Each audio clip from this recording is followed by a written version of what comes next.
Go to Facebook. So we're live. You guys can talk, but we're live.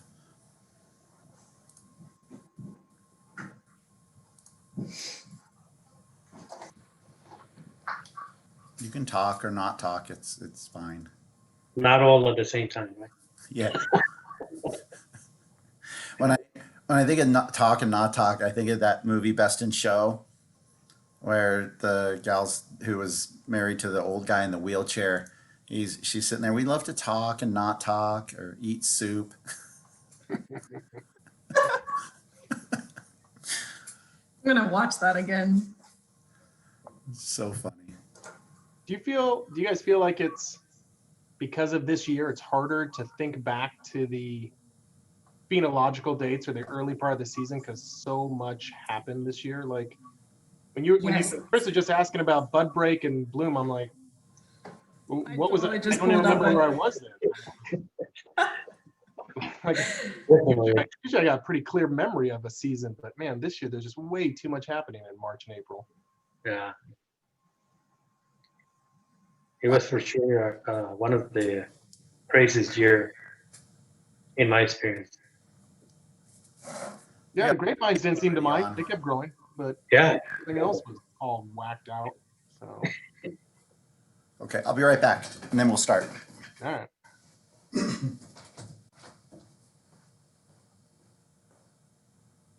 Do you guys track phenological dates, Molly? Do you guys have like a list of dates I totally just pulled it up. for growers Yeah, too, or just so- for state stuff? All of our estate stuff, and then as much as we can for growers. Just it's a lot of ground to cover. Do you guys do any sort of, I mean, I've already been told I shouldn't get way too technical, but do you guys do like phenological dates and then days between periods and look at relative bud break to bloom and heat summation between that and all that fun stuff? Or Not yet. So we really put effort into gathering more data for this year, and it's almost our first attempt of really tracking it all more closely. Sure. And it just all those dates sneak by, or bloom happens so fast, and you're kind of ending up guessing after the fact sometimes. But I think going forward we'd like to. Sure. Yeah, we don't have the tablets in the field, or it's kind of the double entry of, okay, what's the most efficient? So All right. Looks like we're ready to go. We've got everything all lined up and everything, so I'll get us kicked off here. So sorry to interrupt you guys. You can be as technical as you want, Randy. Honestly, you can. You can mute me at any time. Just don't talk forever. That's all. But I see when you mute me, right? Will it actually show up as a mute microphone? Oh So yeah. Oh yeah. Definitely. Yeah. Okay. Yeah. And for everybody else, there's a big X on the screen too, like this big black X. Yeah. kick him off. All right, right on. Hey everyone, it's Chris Toronto with the Paso Robles Wine Country Alliance, kicking off another Paso Wine Hangout. We're hanging out today with a few people that know a lot about growing in our region. And so we are going to talk a little bit about this growing season, and then of course vintage 2020 and how things have played out for us here during harvest, after harvest. We'll talk about how it might be going even for then. I want to introduce our panel first, and then we'll kind of jump into the topic. I'm going to start with Molly Scott with Justin. Molly, say hello and who you're with. Hi, everybody. Who you're with and what you do and all that good stuff. Oh, I'm sorry. Well, good afternoon. I'm Molly Scott. I'm the Director of Grower Relations for Justin Winery, happily here in Paso Robles. And I've been with the company for about 10 years now. And I have a sweet gig where I'm in charge of all the sourcing for our brand. So everything from managing and overseeing some of our internal vineyards to all the grape purchase contracts that we buy locally. So, yeah. Thank you very much. I just saw, before we move on to the next person, that Martha and Steve Hewitt from Columbus, Ohio, have been on every show. They want a hall pass because they're going to they're going to go do a tasting with Epic and Ancient Peaks. I didn't know that I was competing with them today, but yes, absolutely. And thank you for joining for the first 30 minutes. That's awesome. Randy Heinzen, Vineyard Professional Services. Say hello, Randy, and what do you do? Yeah, hello, I'm Randy Heinzen. I'm the president of Vineyard Professional Services. We are a full-service vineyard management company here in Paso Robles. We do vineyards from Greenfield down into Santa Barbara, do about 3,000 acres at this point. This harvest was my 22nd harvest, and pretty unique, as I'm sure you'll hear shortly. Cool, right on. And I'll mention real quick with Molly and Randy, they're both on my board of directors. They're kind of my bosses. Be cool and say good things, and send us a review that's a really cool show that you do, and that Chris needs a raise. So next is Aron Nevarez, and he's with Denner Vineyards, vineyard manager there. Aron, say hello. Hello, Aron Nevarez, and I manage Denver Vineyards. I also manage a few other vineyards on the Paso area, and been in this business for 28 years. So, Wow, that's Veteran. we have some really cool perspectives here today. Aron, Denner is over there in the Willow Creek district, but I think you also manage a few things in the Adelaida district, isn't that right? that's correct. And I don't know if any other places. But then Randy, 3,000 acres. I mean, you're basically all over this AVA as well. And Molly, same thing. You've got a lot of ranches that are spread out over a number of the AVAs, and so I'm looking forward to getting a perspective on how vintage 2020 is looking. Yes, but let's talk. Let's go back a little bit to talk about how it started. We did not have a very wet winter, but then we got a bunch of rain right in spring, like in March and everything. And so, how did that affect this growing season? Molly, I'll start with you. Let's talk. Sure. Yeah, well, thanks again, Chris, for having us. We always like chatting with you. So jogging our memories, Randy and I were just laughing, attempting to remember that it's not that long ago, but it feels very long ago. So bud break really kicked off, I would say probably it's common in this area, end of March. Some of the lighter or earlier ripening sites kind of as early maybe as like March 15th or last week of March, some of the earlier varietals as well. And you're right, we did have a decent few systems come in that brought a lot of nice rain. I think more importantly, we were amazed to get through without a spring frost. Paso in the past few years and historically, sometimes, catastrophically, we've been nailed by spring frosts. And for the first time, we were like, woo, we got through. Randy, you guys, I don't even recall having to turn on wind machines or sprinklers. We really were pleased that at least we kind of got through for a normal bud break season. Was that no frost across the board across the whole AVA, huh? No, all of our frost teams sheltered in place. Okay. All right. Because of no frost or because of the Didn't reality of matter. it? We weren't allowed to go out, so there was no frost. Okay. Oh man. And Maybe a long one. then we didn't have too many major wind events either. So during flowering, I think flowering was okay, wasn't it? Or did we have any shatter happening? Randy and Yeah. I mean, if you guys want to take that.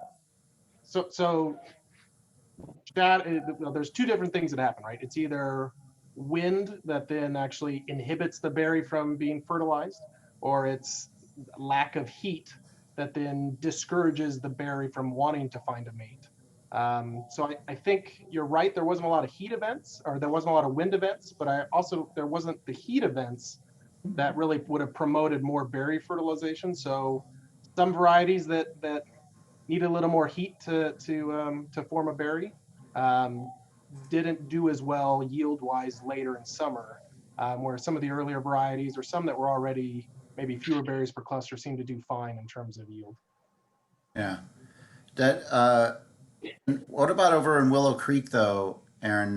Were you guys experiencing a little bit cooler than normal springtime temperatures as well? Yes, and you going back to what Randy just said. I think it, all it has to do with which varieties are more sensitive to it. Um, but again, we see very little effect by shatter this year. Um, we did turn on the transportation a couple times, but it didn't Okay, go below 34 degrees. So good. we thankful for that. Yeah, always.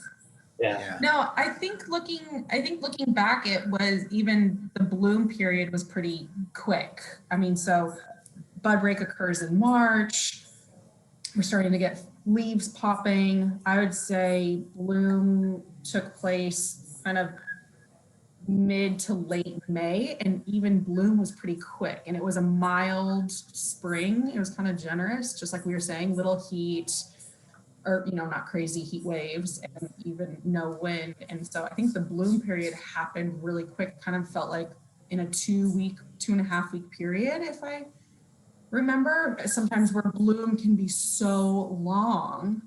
And I feel like in 19 we had a really, really long bloom period, and that kind of sets you up for more shatter potential, or even just then you're waiting for maturity and everything is kind of a later season. But Yeah, that's totally true. That's right. You're on the right track.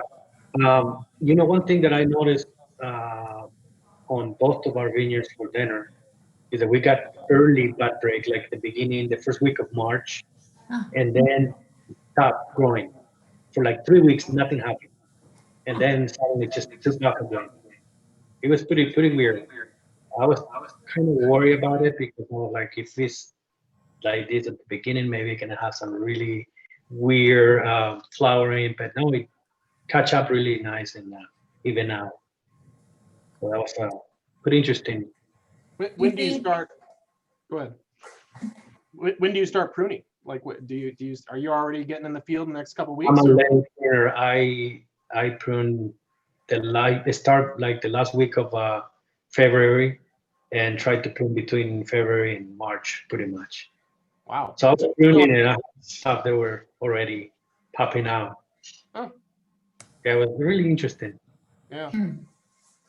The whole thing of going almost what seems like we went from spring, I mean, almost winter actually, because it was such a cool spring, to right into summer. I mean, that was such a fast and hard transition. It seemed like, and now actually, and we'll get to this, but now it seems like we just went from summer to winter. freezing. So it's been a really interesting growing season. Let's talk about summer a little bit, because we did go right into some really warm temperatures. How do you think that affected vineyards? Let's talk a little bit about that, Randy. I'm going to start with you on the heat. Oh, that wasn't me. My dog. They want to get into it. Marshall, stop. Yeah, I think going into July, August, one of the things we didn't bring up is canopies were much bigger than in the past, which was unusual because we had so little rainfall winter. But then with that extra bit of rain late March through April, we had bigger canopies than we were used to dealing with going through the summer. And so when the heat waves hit, I think it two things it impacted. One, you had some natural shade that then helped keep fruit protected. But two, one of the benefits and distractions from having a big canopy is that you had all these leaves that were hanging out there in the sun, looking to, demanding water and trying to transpire. So those heat waves were a little more, it wasn't disastrous, but they were more impactful because we had canopy that was requiring a lot of water as we were going into this period where we had ripening fruit, we had looking towards harvest, and all of a sudden you had these heat waves that really ramped up water demand in the vineyards. I completely agree. This year was some of the biggest canopies I feel like we've seen in quite some time. And it wasn't a lot of it wasn't necessarily by effort or by choice, right? So it wasn't, you know, we have our standards of trying to build a canopy with irrigation practices, but naturally it required little to no effort. And we found ourselves with some of the growers that we work with, and even on our own ranches, going back through. Normally we can complete what we need with a single pass, meaning either from shoot thinning or leaf removal. And Randy can attest, I mean, we had to go back through on some ranches 2 to 3 times, which is very expensive to do. So between either the extra shoot growth that we didn't need there, or opening up the canopies to get the fruit a little bit more exposed, but not too much. Yeah, I just felt like we constantly were going back and back. And Yeah, how do you handle that? Because, you know, in a normal year, you probably, I mean, we have that gradual ascent into summer. And this year it seemed like we didn't actually. And so you probably manage some of that canopy or some of that maybe tying it back or pruning, whatever it is to create these, you know, whether it's speckled light or drafts or whatever. I mean, this year, was it the kind of thing where it happened so quickly that you didn't have time to plan? And so if somebody did do that, they were kind of biting their nails, or, I mean, how did that happen? Yeah, I think it's twofold. I think there's a couple different schools of thought in Paso, since we are used to getting spring frosts. Typically, growers perhaps in frost prone areas will shoot thin after set, is kind of a little bit sometimes, right, as an insurance policy. And because we got through without a spring frost, there really was so much shoot and leaf material to remove, kind of like a cross Paso. So it really kind of snuck up, I think, on everybody, or there's a lot more to manage and focus on, I think. Or Yeah, you guys? sure. And I think, you know, again, we're going back to spring, you know, the late rain that we got. I think that really promote all of that growth on the new shoots. And also, you know, all of that moist stayed there longer than usual. And so when we shoot in, you know, early May, then we have to come back in June and redo it again, because Right. you know the vine had so much energy they start pushing new growth where you had already clear up. Yeah, it's and caveat aside, you guys said I could get technical, so don't mute me on this one. But you know, it's one of those. It's good to have seasons like this, because for 3 months, you know, from January to March, all of us were looking at dry conditions. We all got our pruning done fast. There wasn't any rain days. And so the immediate thought was, okay, we're going to have small canopies. We're going to need to be aggressive early on with irrigation. We're going to need to monitor how much fruit we can load on it, because we may not have the canopy. Late rains in March, April promote nitrogen mineralization. And it turns out that is probably maybe a higher driver for canopy growth than maybe the winter rains and whatever hormones that triggered in the roots. So there was some talks on it a couple of years ago here in Paso, because we have such low rainfall as a region that typically we're fighting to get canopy growth come late April, come May, just trying to get to a certain height before we get to bloom, so that we can ripen the right amount of fruit, a balanced amount of fruit. So this was a good year to just put in the back of the memory that, oh my gosh, late March, kind of mid-April rains can really stimulate extra growth due to nitrogen being mineralized and pushing into these shoots. Because yeah, those things took off. And as just a general sense of irrigation, I'd be interested in Aron and Molly's take on kind of going further west. But for east side growing, this was some of the latest initial irrigations we ended up doing into a season. We weren't irrigating until late June, July. I mean, you just looked at the vines didn't need it. They were green, they were happy, they were large canopy. And it was a boon from a water resource standpoint, but it did.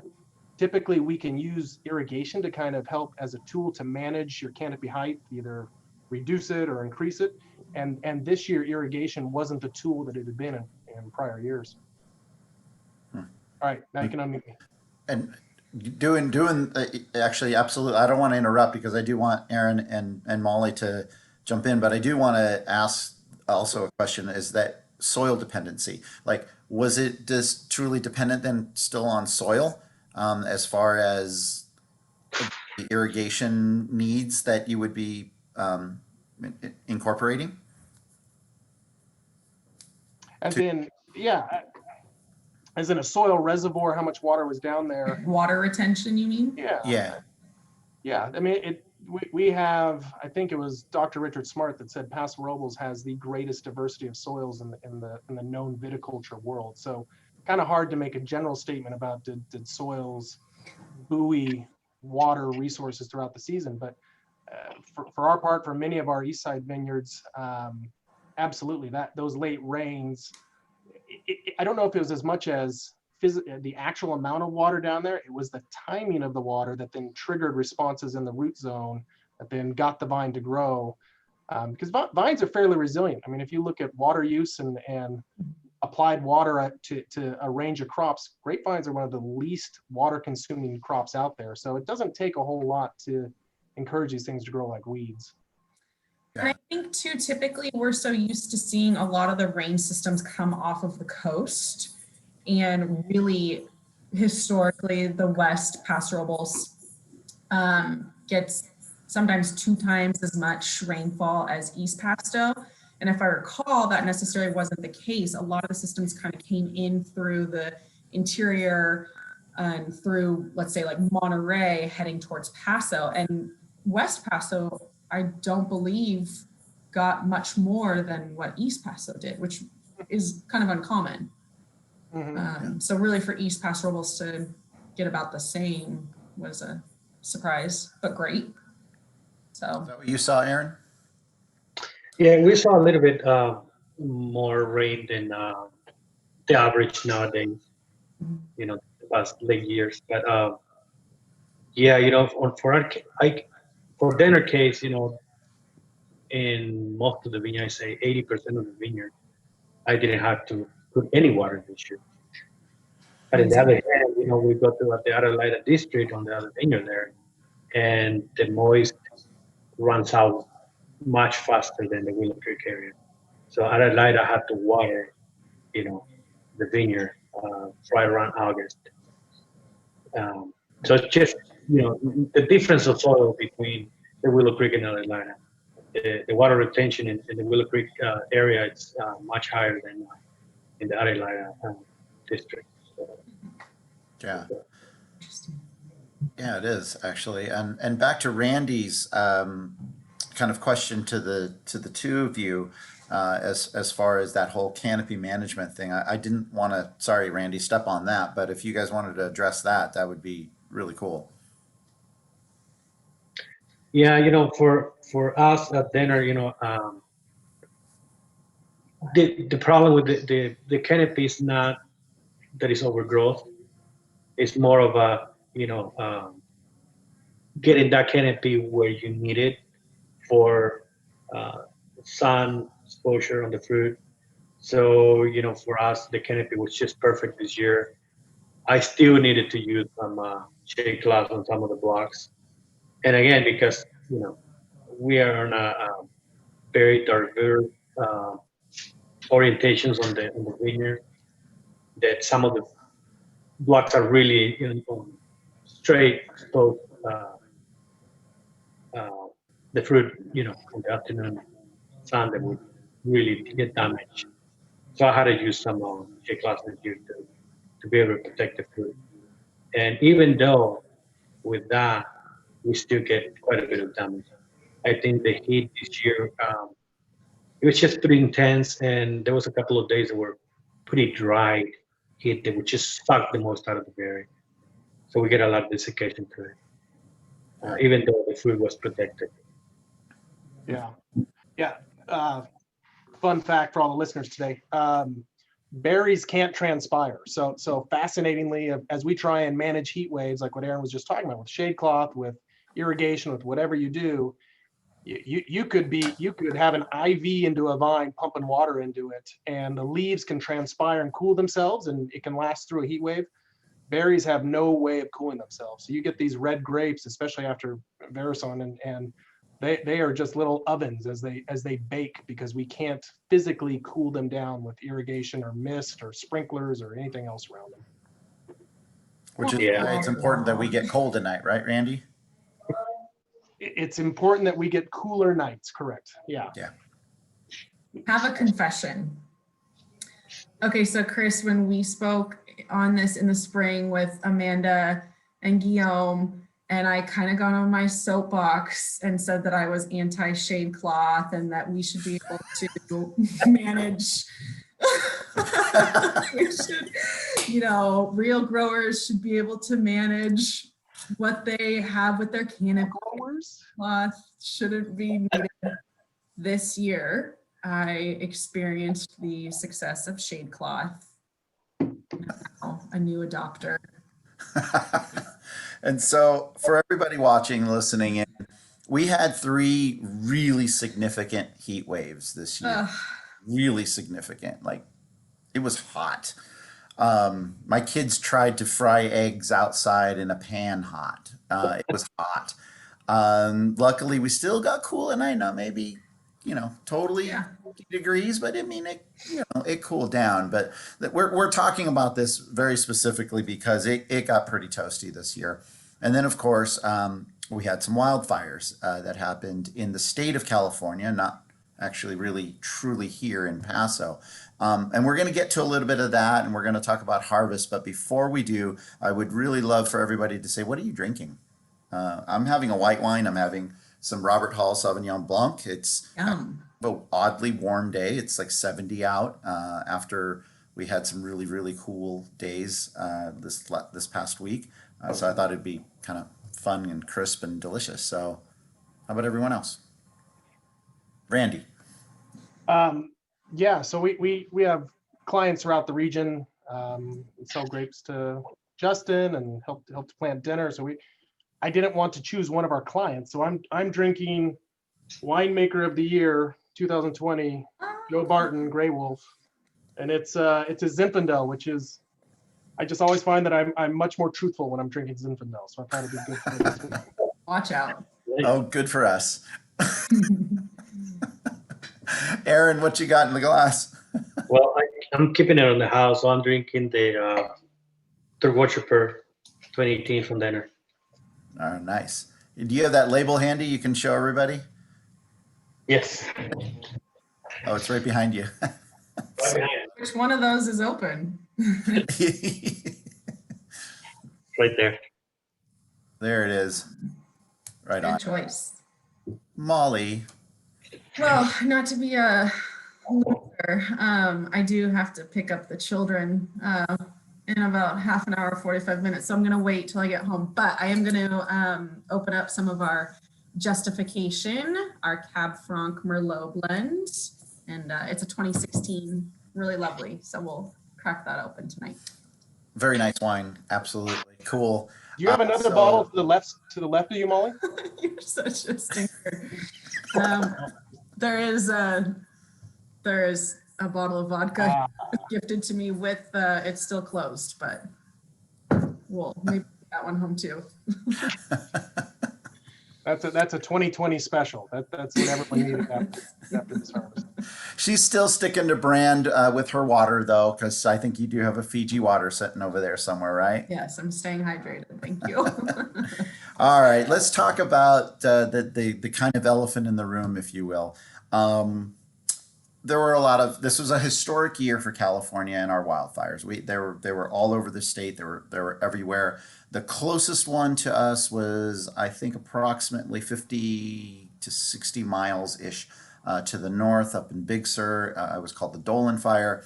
There was also the Salinas River Fire, nearly 90 miles to the north of us, and then there was the Creek Fire, which was over in the Sierras, and those were about the three.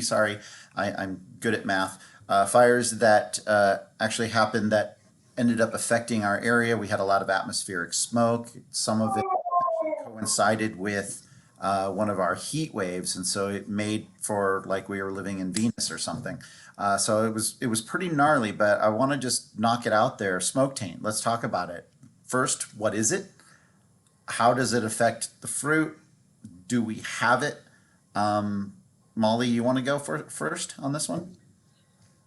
Sure. Whew.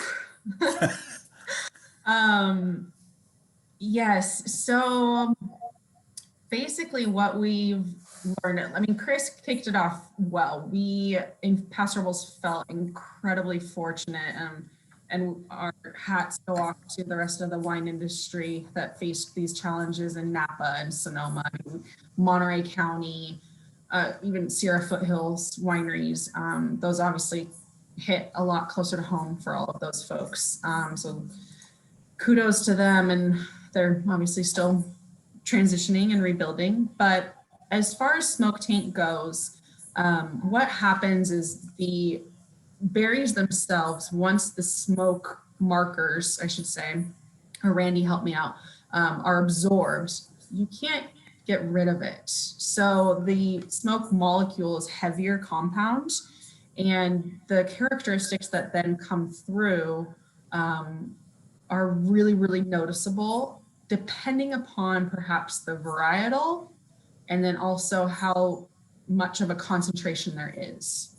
To give a rough example, so in Paso Robles, from all the fires that you mentioned, we had about initially in late August, 3 to 5 days of really horrific smoke concentration. It was deemed as between 300, 500 AQI for air qualities. It was definitely like, don't leave your house, put on your mask. A lot of all the smoke just settled in Paso Robles. So sadly, these fires were burning all over the state, and our nice little Central Coast Valley just was this tunnel for the smoke to settle for quite some time. Randy, do you want to chime in, or Aron, on more about guaiacol and 4-methyl guaiacol, the two compounds?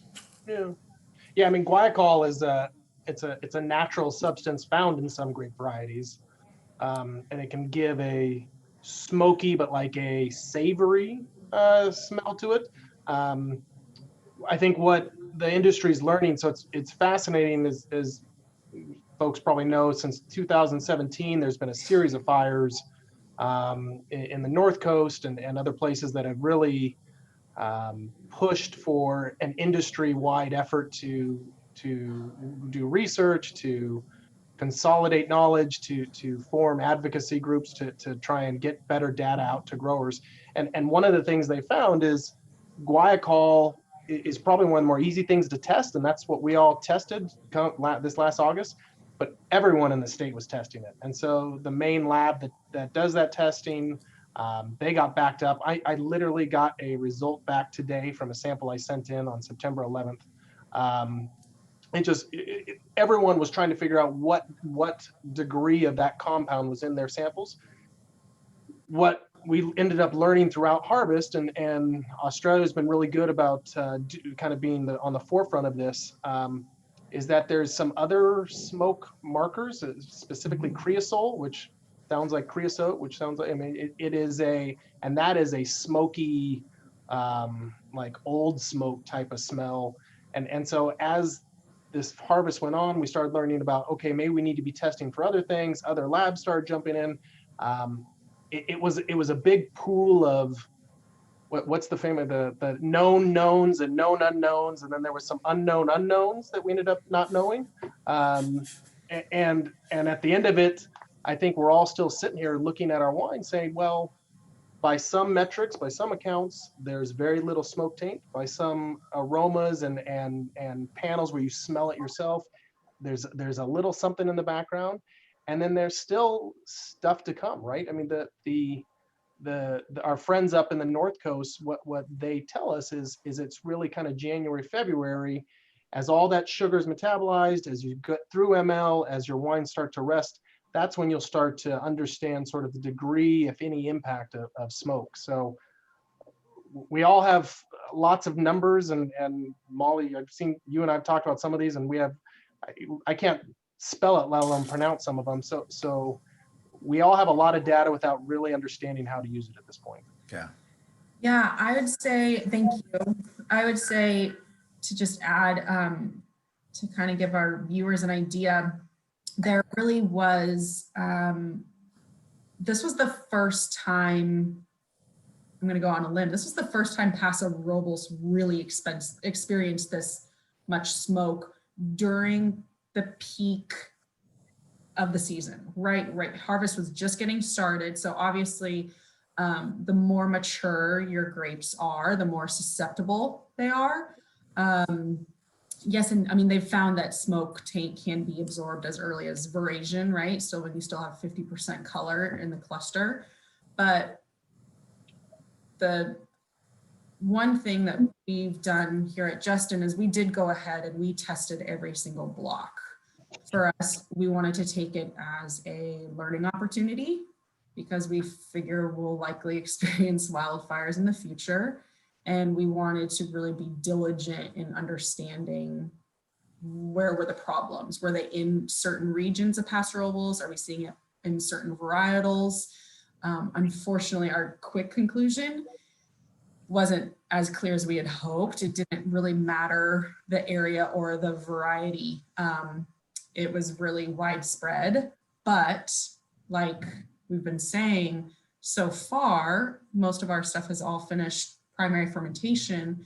We're going to continue sampling. So we're going to resample our finished wines to see, you know, what happened from our berry samples and our micro fermentations and now our finished wines to make sure that they can be used and produced.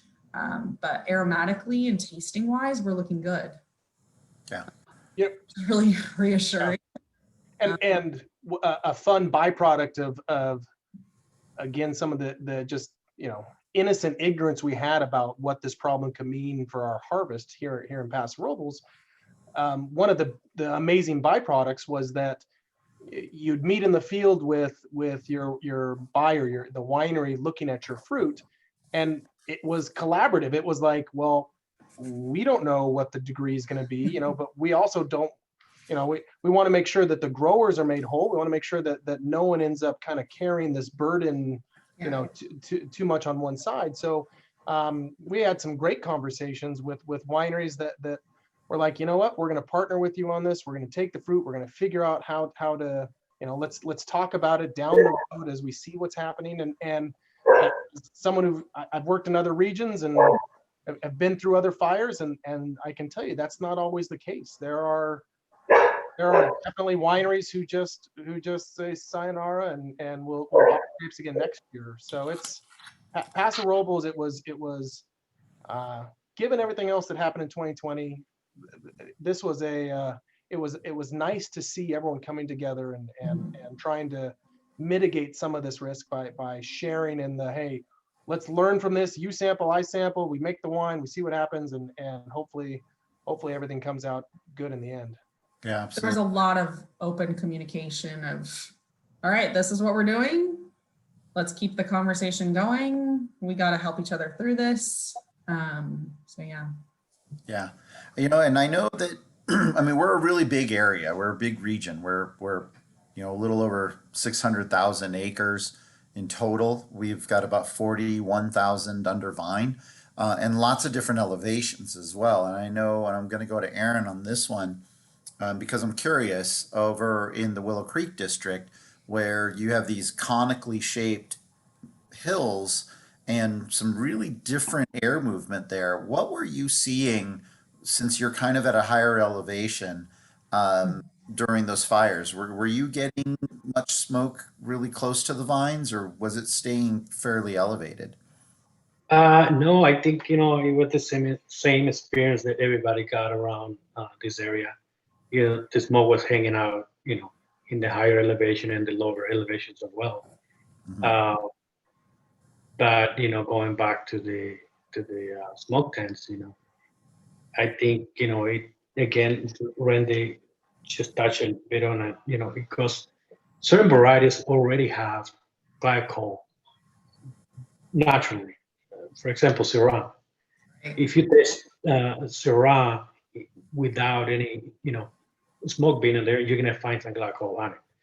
So again, it's going to be one of those cases, where, you're going to go variety by variety.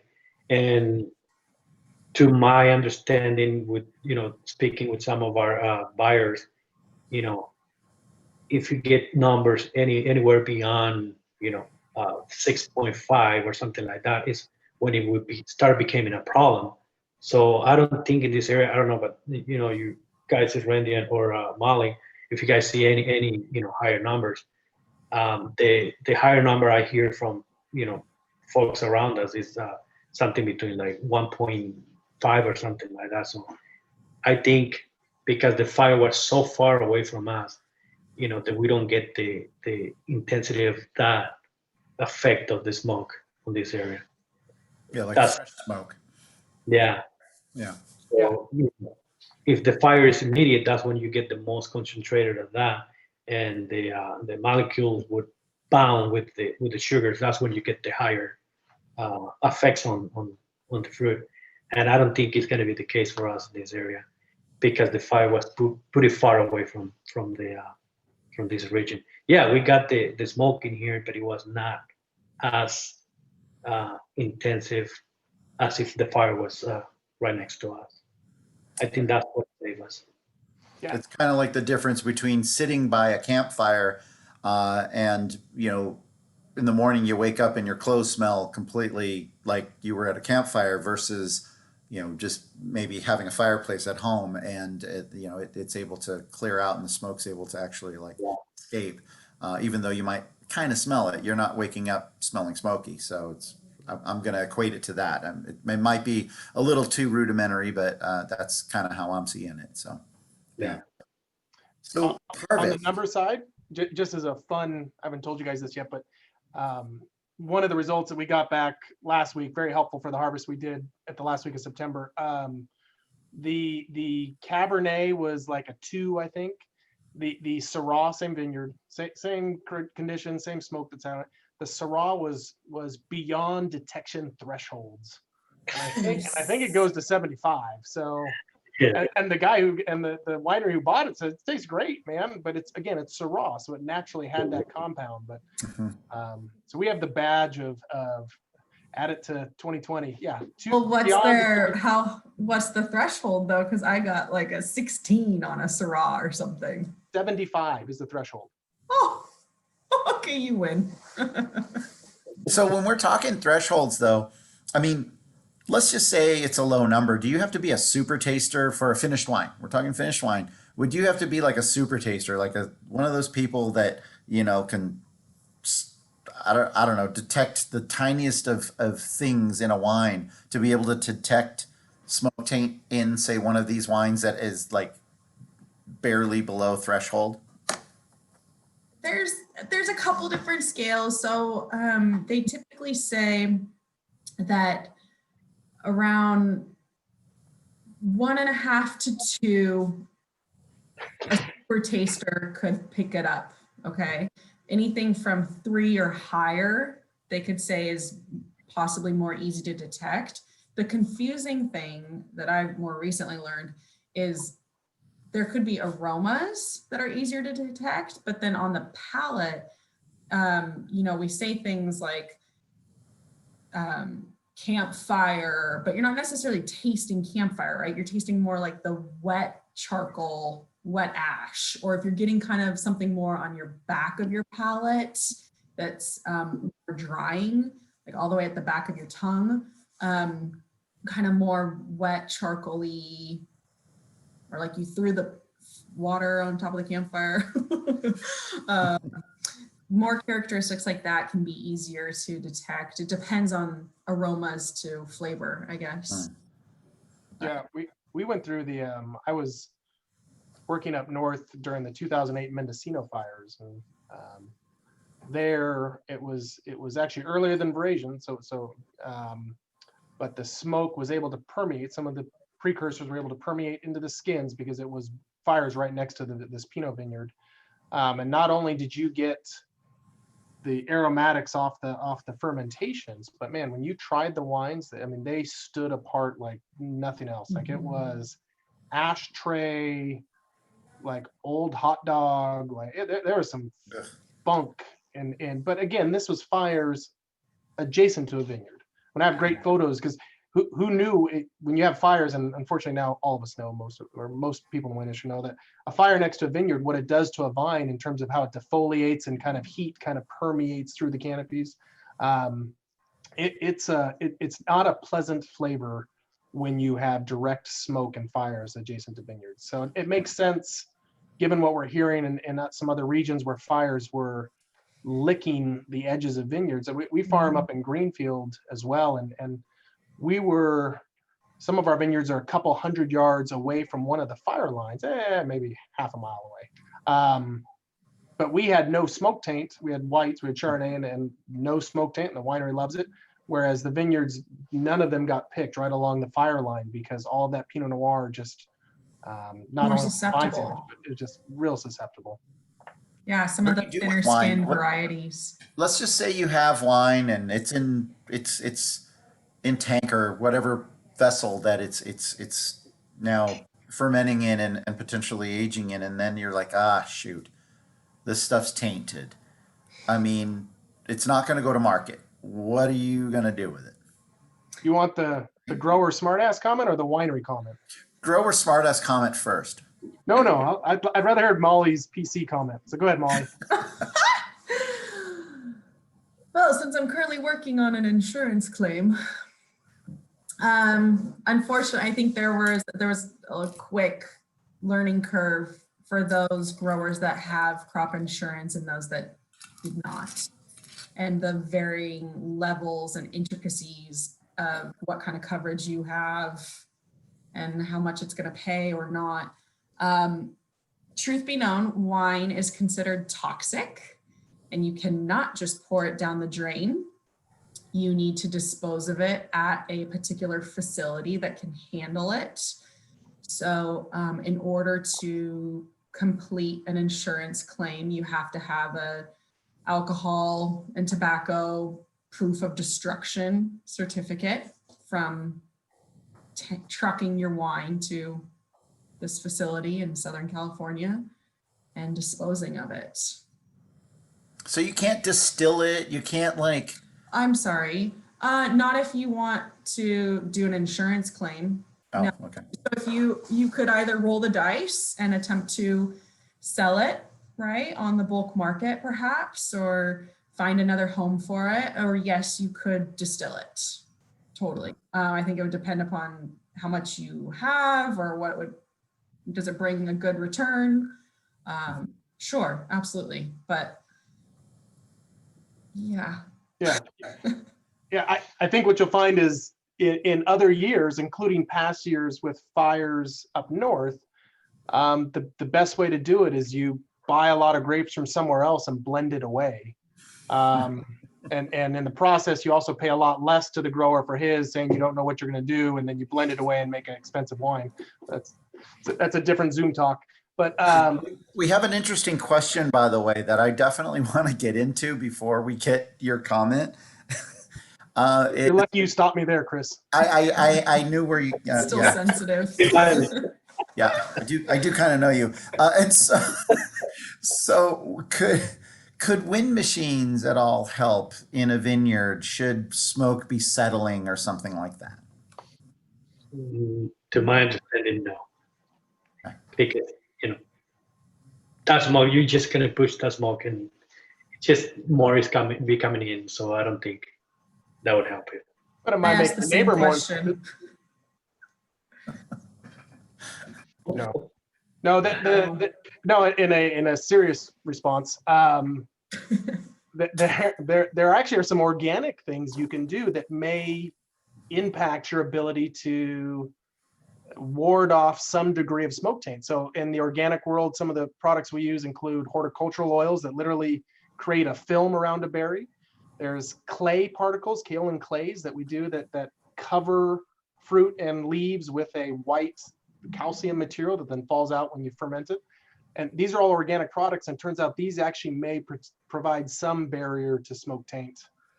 But yeah, there's very little you can do though.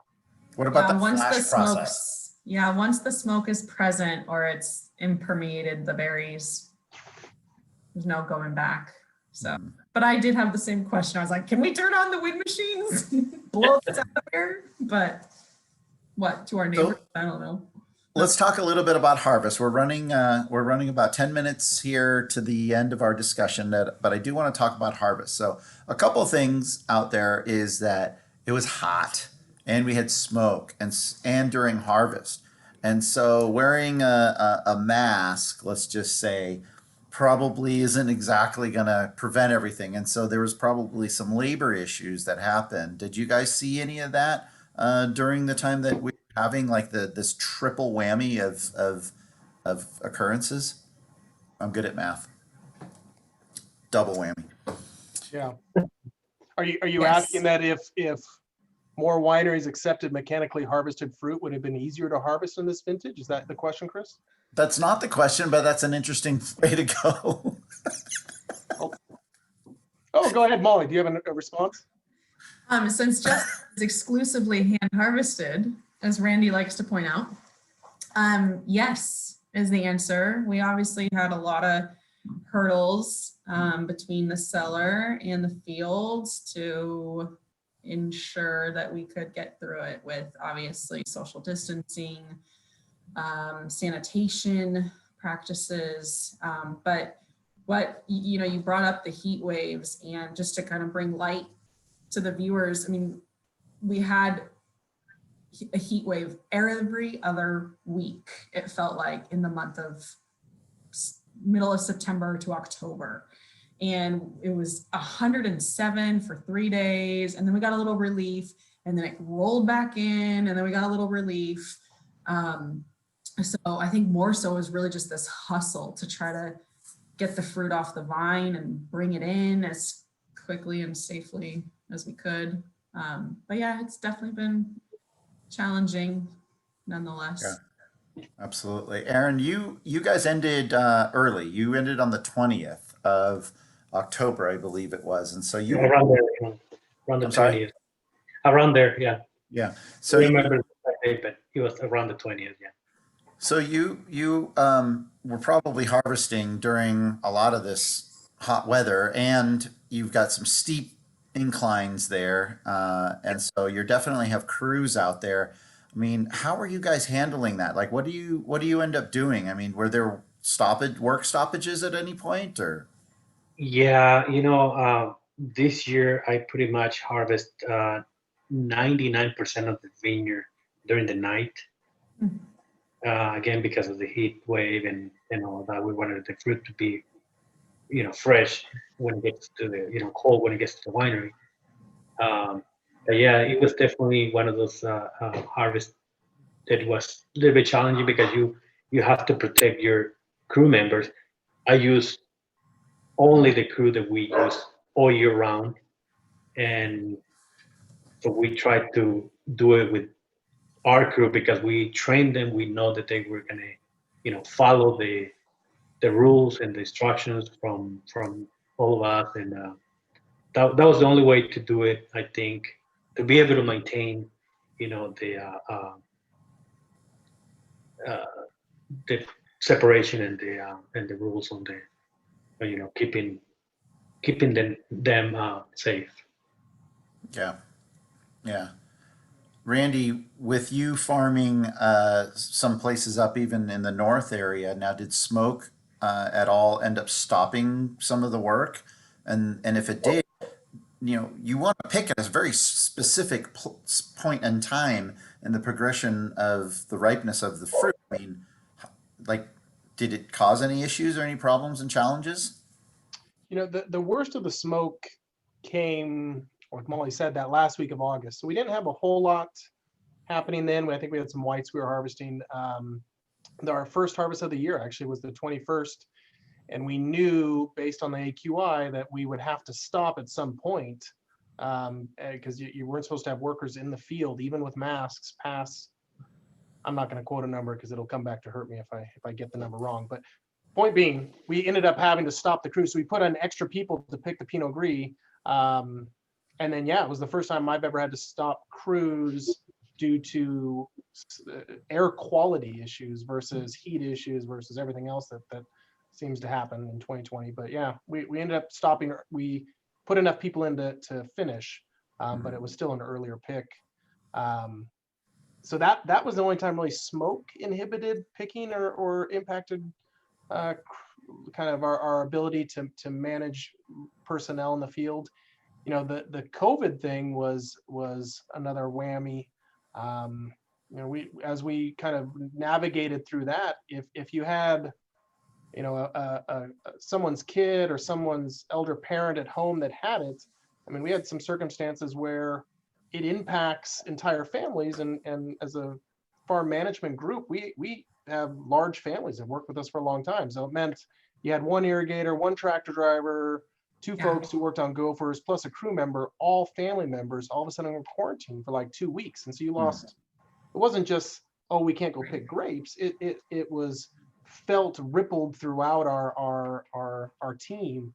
And that was, again, novel for 2020, to have to navigate through, okay, if someone outside of our control, outside of our engineered controls to keep employees safe while they're working, if someone at home got it, then either Monterey County or San Luis Obispo County, they quarantined the entire household, and you waited several weeks or sometimes 3 weeks.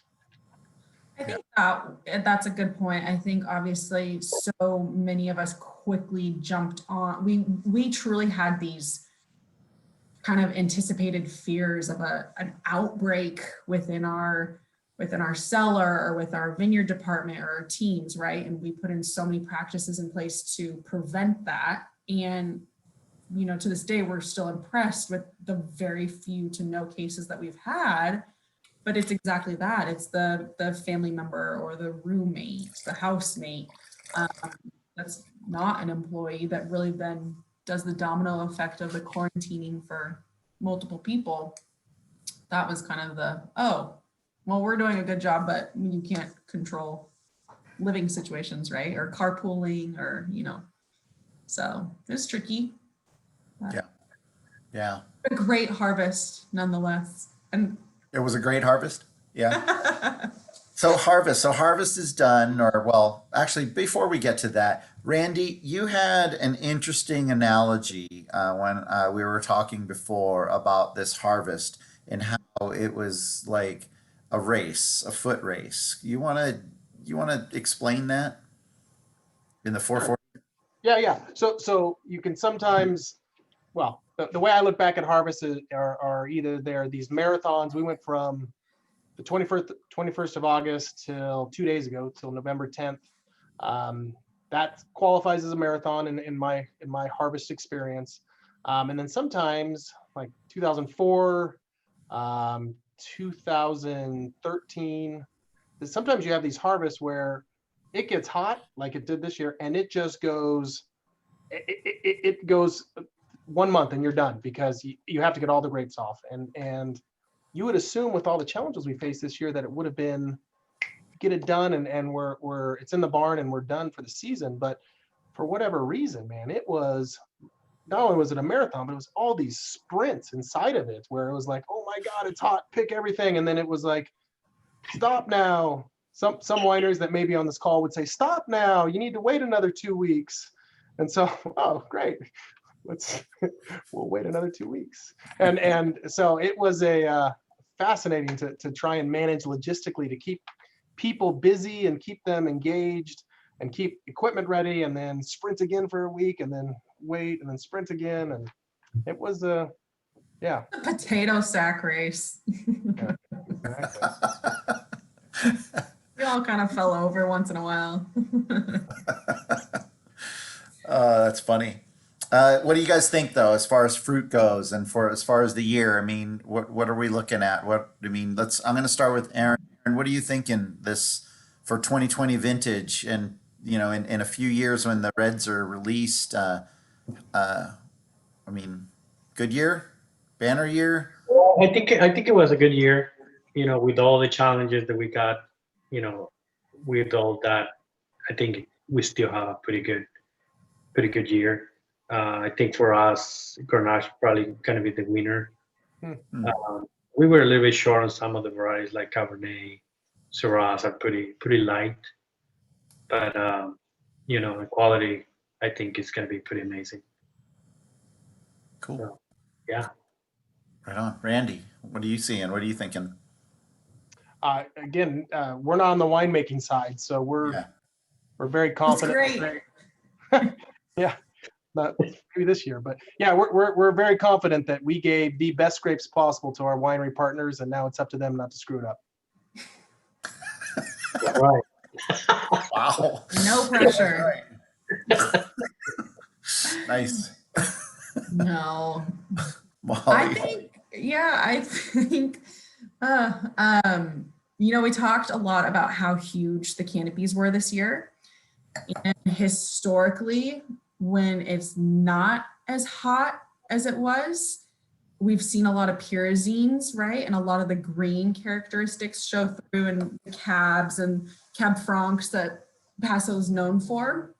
And as much of a pain as the heat waves were, the fruit characteristics were really, really beautiful. So, everything was very much in balance. We obviously had challenges with raisoning.